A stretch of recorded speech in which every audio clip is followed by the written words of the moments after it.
Assalamu alaikum dear student.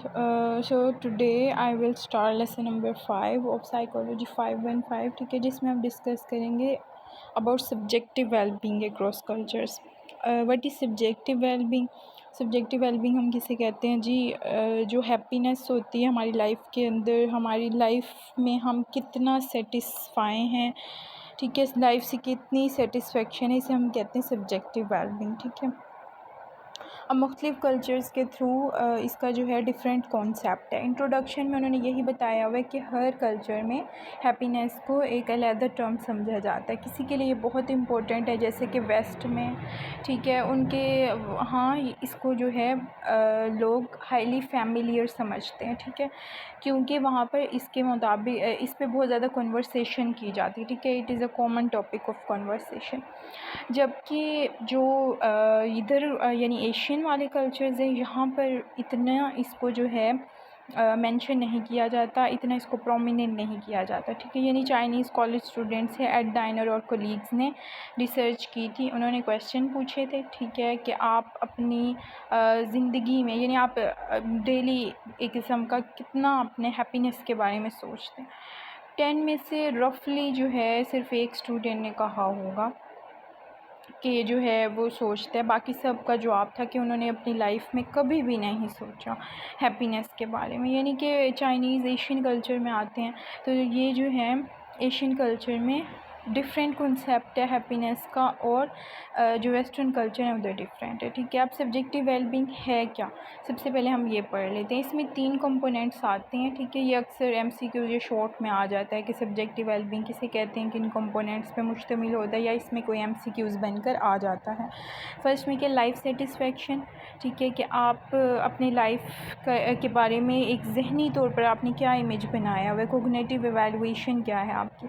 Second पे आता है पॉजिटिव इमोशनल एक्सपीरियंस, इसके कितने आपके पॉजिटिव इमोशनल एक्सपीरियंस हैं, जबकि जो नेगेटिव इमोशनल एक्सपीरियंस हैं उनकी एब्सेंस जो है वो भी सब्जेक्टिव वेलबींग में आती है, ठीक है। यानी नेगेटिव एक्सपीरियंसेस क्या हैं, नेगेटिव हैं आपके सैडनेस, ठीक है, इसी तरह जो है रोना धोना, ये सब क्या है, नेगेटिव इमोशनल एक्सपीरियंस। अगर ये एब्सेंस है तो ज़ाहिर बात है आप सब्जेक्टिव वेलबींग के लिहाज से करीब हैं, ठीक है। हैप्पीनेस है, आपके अंदर हैप्पीनेस भी मौजूद है और आप सेटिस्फाई भी हैं अपनी लाइफ से, ठीक है।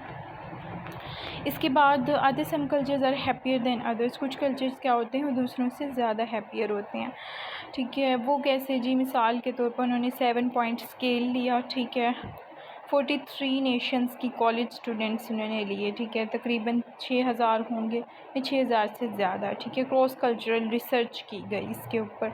उन्होंने नीदरलैंड, ठीक है, नीदरलैंड का सैंपल जो लिया तो उसमें क्या था कि नीदरलैंड में जो है वो डिफरेंट कॉन्सेप्ट था, जब ब्राज़ीलियन जो थे उनका डिफरेंट कॉन्सेप्ट था, और थर्ड पे जो चाइनीज़ आई उनका डिफरेंट कॉन्सेप्ट था अबाउट सब्जेक्टिव वेलबींग के, ठीक है। कैसे जी, जो नीदरलैंड थे उन्होंने, यानी वो ज़ाहिर बात है नीदरलैंड आता है वेस्टर्न कल्चर, ठीक है, वहाँ पर डिफरेंट कॉन्सेप्ट था, उन्होंने नॉर्म डिफरेंट बनाए हुए थे अपने SWB के, ठीक है। और उन्होंने मिसाल के तौर पर उनके मुताबिक क्या था कि it is very desirable to experience positive emotion, कि उनकी हाँ ये चीज़ बहुत इसको प्रोमिनेंट किया जाता था, इसको मुनासिब समझा जाता था कि आप पॉजिटिव इमोशन को एक्सपीरियंस करो। जबकि जो चाइनीज़ थे उनके अंदर इस नोशन को लेकर, इस पॉजिटिव इमोशन की फीलिंग को लेकर वो लोग लेस इंथुसिस्टिक थे, यानी उनमें जोशो खरोश इस चीज़ का कम था, ठीक है, उस चीज़ को कम सेलिब्रेट करते थे चाइनीज़ स्टूडेंट,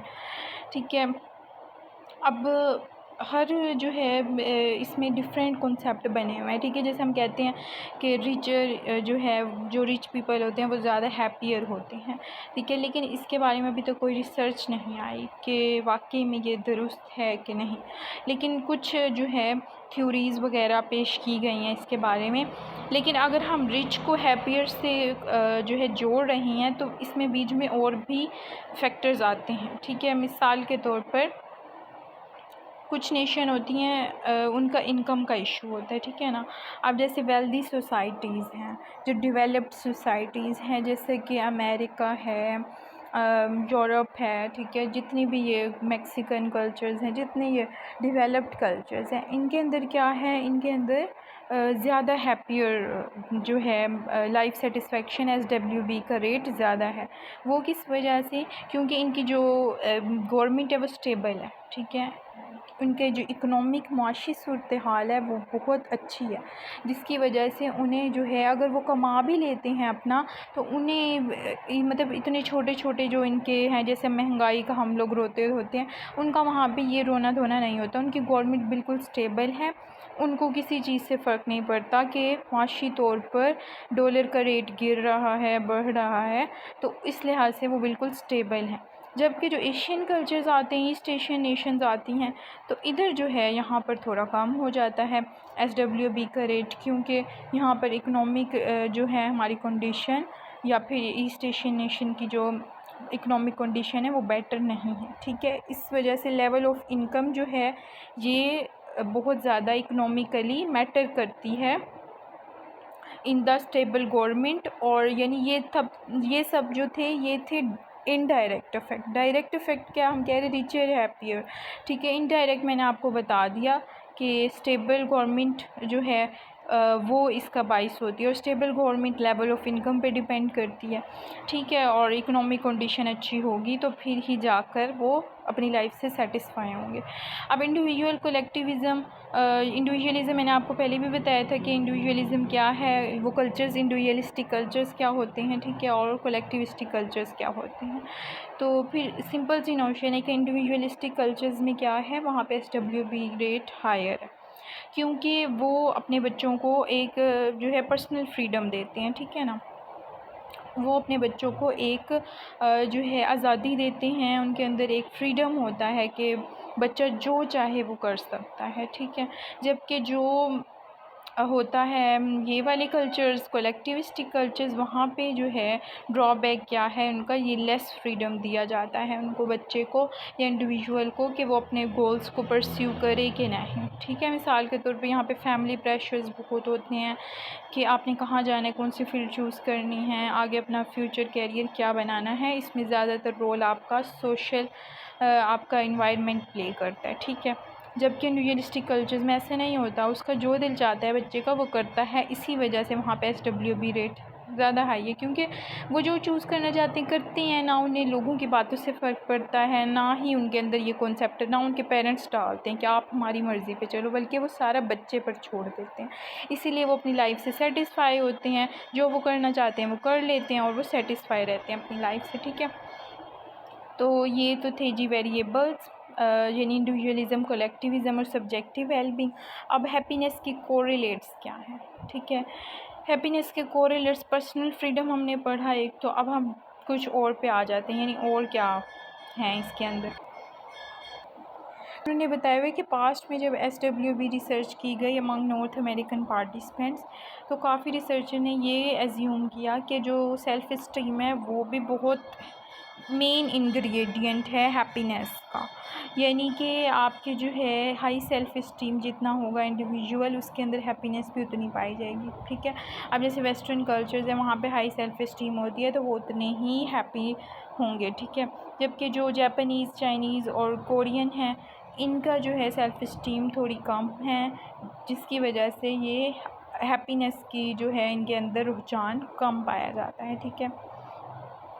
लेकिन कुछ रिसर्च जो थी वो इसके ख़िलाफ़ भी हुई, जैसे डाइनर जो था, उन्होंने जब रिसर्च की तो उन्होंने सेल्फ़ इस्टीम और SWB के दरमियान कोई कनेक्शन नहीं उन्होंने देखा, नोट किया, ठीक है, जिसकी वजह से इस पे क्रिटिक भी की गई।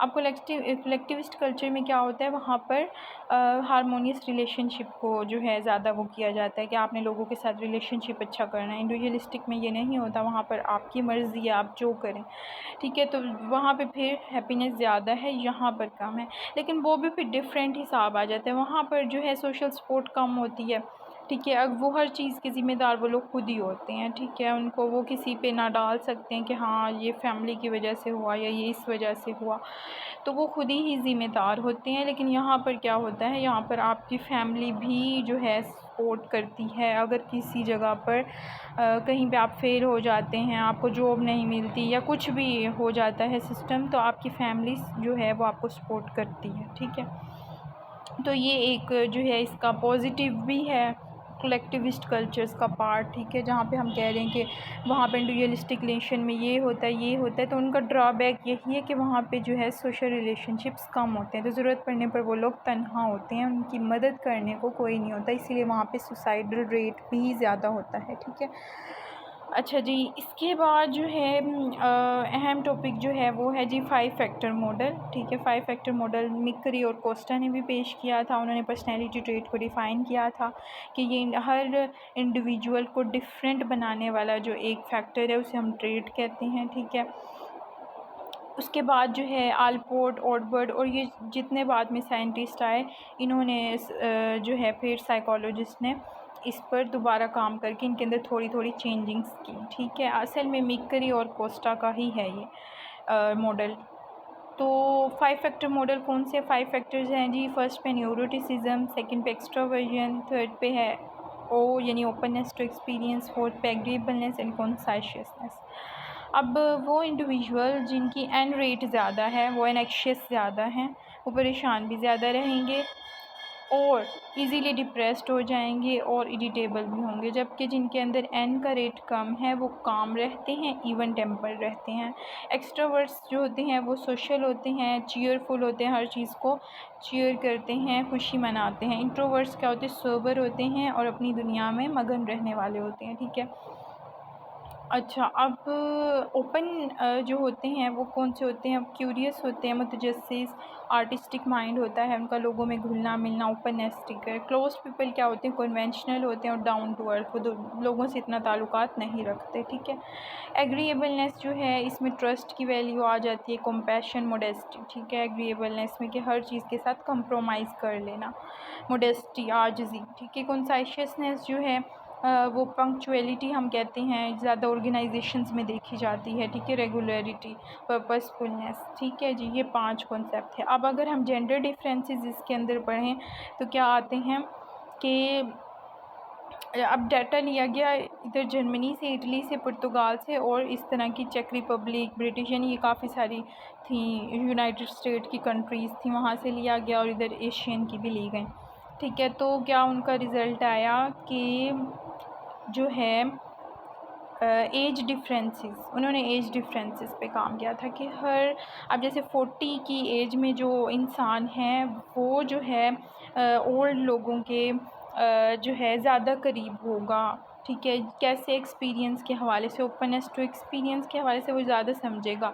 20 एज ऑफ 20 के हवाले से, ठीक है। यानी जो एज ऑफ 20 के पार्टिसिपेंट्स हैं वो इतना ज़्यादा नहीं करेंगे। ये देखिए यहाँ पर उन्होंने बयान किया हुआ है, after age 30 the trends are see, ठीक है। यानी जो 20 ईयर ओल्ड मैन हैं वो बनिस्बत 30 ईयर ओल्ड मैन के 70 साला बूढ़े से जो है वो रिजेंबल कम करेगा, जबकि जो 30 साला एक इंडिविजुअल है वो 70 साल के इंडिविजुअल ओल्ड मैन से ज़्यादा रिजेंबल करेगा, क्योंकि उसके अंदर पर्सनैलिटी ट्रेट्स जो हैं ए और सी जो हैं वो बढ़ जाते हैं, एग्रीएबलनेस और कॉन्साइशियसनेस बढ़ जाते हैं, ठीक है, क्योंकि उसका एक्सपीरियंस बढ़ने लगता है एज के साथ साथ। अगर हम जेंडर डिफरेंसेस देखें तो मैन जो हैं वो यूजुअली ई और ओ पे ज़्यादा, यानी एक्स्ट्रोवर्ट भी ज़्यादा होते हैं, ओपन भी ज़्यादा होते हैं, ठीक है। जबकि जो वुमेंस हैं उनके अंदर न्यूरोटिक पर्सनैलिटी ज़्यादा पाई जाती है, ठीक है। और एग्रीएबलनेस यानी वो कॉन्साइशियस होती हैं, मोडेस्ट होती हैं, वार्म्थ होती हैं, ठीक है।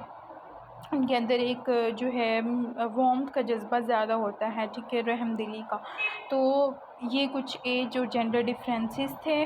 उसके बाद बाकी जो हैं एफएफएम रिसर्च बाकी चीज़ों पर भी की गई, 40 कल्चर्स में जो है इनको अप्लाई किया गया, इनको वैलिड बनाया गया, फिर इसके अलावा बुक भी लिखी गई इसके ऊपर, और इसी तरह बाकी डिफरेंट साइंटिस्ट ने आकर इसके ऊपर काम किया, ठीक है जी। I hope you will understand. ये जो मेन आपकी बातें थी मैं इसमें वो कवर करने की कोशिश करती हूँ, क्योंकि ये जो है बहुत लेंथी टॉपिक्स हैं, अगर मैं एक एक बात बताने बैठ जाऊँगी तो ये कवर नहीं हो पाएगा, फिर तो 1 घंटे पर लेक्चर वो चला जाएगा। तो मैं मेन चीज़ें और जो पेपर में आ सकती हैं वही मैं आपके साथ डिस्कस करती हूँ। Thank you so much.